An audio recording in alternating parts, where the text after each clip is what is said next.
আগুন জ্বালাইয়া মনের লণ্ঠনে আছো লুকাইয়া তুমি কোনখানে নয়ন ঘুরাইয়া খুঁজি তোমারে তোমারে অন্তর বিছাইয়া খুঁজি তোমারে তোমারে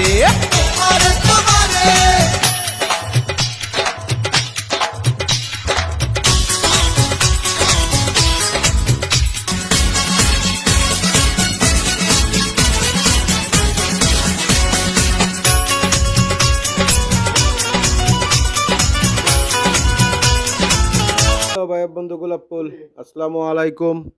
আজকে যেটা দেখবেন এটা আগে কখনো দেখেন না। মানে নাতিনের বিয়াতে নানার যে এক অসাধারণ ডান্স, একবার দেখেন, দেখলে নানা হয়ে নাচতে পারেন, তাহলে তো আরো ভালো লাগবে। আচ্ছা, কার কার এরকম শখ আছে কমেন্টস করে বলবেন যে আপনার জীবনে আপনার নানা হইলে বা দাদা হইলে এরকম ডান্স করতে পারবেন নাতিনের বিয়েতে বা নাতির বিয়েতে। দেখি কার কার যৌবন আমার লাল টমেটো ফুরফুরা থাকে। অসাধারণ ডান্স।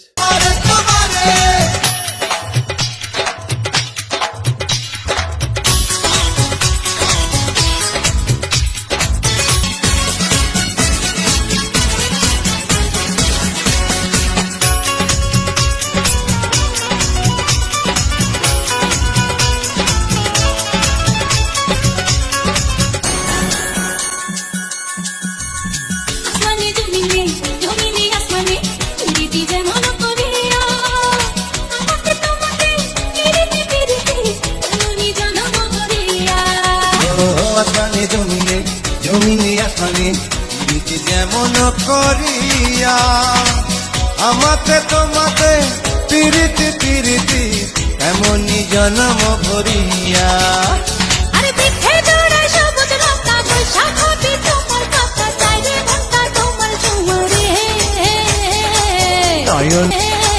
নয়ন ঘুরাইয়া খুঁজি তোমারে তোমারে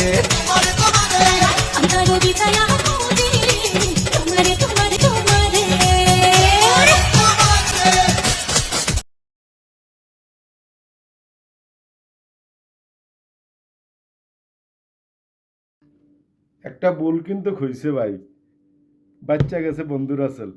আচ্ছা, রাসেল ভাইপার সাপ হয়তো বাচ্চা দেয় রোহিঙ্গা মতো বছরে 3বার, হয়তো ডাইরেক্ট বাচ্চা জন্ম দেয়। তো মহিলা ছাড়া তো আর বাচ্চা জন্ম দিতে পারবে না। তো মহিলা সাপটা নাম কেন পুরুষ? ব্যাপারটা জটিল।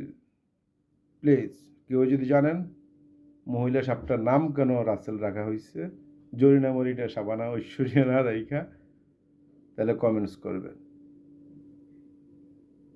বেঁচে থাকেন চিরকাল।